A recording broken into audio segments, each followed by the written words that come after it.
कैसे हो आप लोग। तो मैं आज बात करने वाला हूँ पुरी के जगन्नाथ के बारे में। वहाँ एक सच्ची घटना हुई थी। जो है चोर जो है जगन्नाथ जी के गहने लेकर भाग गया था। तो आगे कहानी क्या रहती है वो सुने। नाथ मंदिर में उस रात कुछ ऐसा हुआ जिसे सुनकर आज भी लोग कांप उठते हैं। एक चोर जो मंदिर में भगवान जगन्नाथ के सोने के गहने चुराने घुसा था, लेकिन सुबह जब मंदिर के दरवाजे खुले तो गहने अपनी जगह थे और वो चोर मंदिर के अंदर बेहोश पड़ा मिला। उसकी आंखें खुली थीं, लेकिन वो बोल नहीं पा रहा था। कहते हैं उसने रात को मंदिर के अंदर किसी को चलते देखा था। घंटियों की आवाज बंद दरवाजों के बावजूद आती रही और फिर किसी ने उसके कान में सिर्फ एक बात कही, जो मेरा है उसे छूने की हिम्मत कैसे हुई।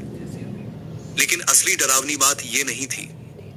असली डर तो तब शुरू हुआ जब उस चोर ने होश में आने के बाद एक ऐसा राज बताया जिसे सुनकर पूरे शहर में सनसनी फैल गई। गरीब चोर की मजबूरी कहानी शुरू होती है रघु नाम के आदमी से। रघु पहले मजदूर था, लेकिन उसकी मां बहुत बीमार थी।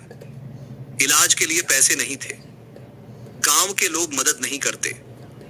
तभी उसे पता चलता है कि मंदिर में करोड़ों के गहने हैं। लालच और डर का खेल। रघु पहले चोरी करने से डरता है, लेकिन उसकी मां की हालत खराब होती जाती है। एक आदमी उसे भड़काता है, भगवान को क्या फर्क पड़ेगा, उनके पास बहुत है। यही बात उसके दिमाग में बैठ जाती है। अमावस्या की डरावनी रात का समय, तेज हवा, मंदिर के बाहर कुत्ते लगातार रो रहे होते हैं। रघु काले कपड़ों में मंदिर के पीछे से अंदर घुसता है। पूरा माहौल डरावना और रहस्यमयी। पहली अजीब घटना, जैसे ही वो अंदर जाता है मंदिर की घंटियां अपने आप बजने लगती हैं, जबकि वहां कोई नहीं होता। रघु डर जाता है, लेकिन आगे बढ़ता है। खजाने तक पहुंचना, वो धीरे धीरे भगवान के गहनों तक पहुंच जाता है। सोने का मुकुट और हार देखकर उसकी आंखें चमक उठती हैं। जैसे ही वो गहनों को हाथ लगाता है, अचानक पूरा कमरा ठंडा हो जाता है। रहस्यमयी परछाई, पीछे से किसी के कदमों की आवाज आती है। रघु मुड़कर देखता है। सफेद कपड़ों में एक लंबी परछाई खड़ी होती है। चेहरा दिखाई नहीं देता, सिर्फ आंखें चमक रही होती हैं। डर का असली खेल। परछाई धीरे धीरे उसकी तरफ बढ़ती है। मंदिर के दरवाजे अपने आप बंद हो जाते हैं। घंटियों की आवाज तेज होने लगती है। रघु भागने की कोशिश करता है, लेकिन रास्ता नहीं मिलता। भगवान की चेतावनी। अचानक आवाज गूंजती है, लालच इंसान को अंधा बना देता है। रघु रोने लगता है। कहता है, मैं मजबूर हूं, मेरी मां मर जाएगी। Emotional twist. तभी उसे अपनी मां की बातें याद आती हैं। भूखे रह लेना, लेकिन भगवान का अपमान मत करना। रघु टूट जाता है, गहने वापस रख देता है। सबसे डरावना पल, जैसे ही वो पीछे मुड़ता है, परछाई गायब हो चुकी होती है, लेकिन मंदिर के बीचों बीच भगवान की मूर्ति पर हल्की मुस्कान दिखाई देती है। रघु डर और आंसुओं में वहीं बेहोश हो जाता है। अगली सुबह का हंगामा। सुबह पुजारी मंदिर खोलते हैं। रघु अंदर पड़ा मिलता है।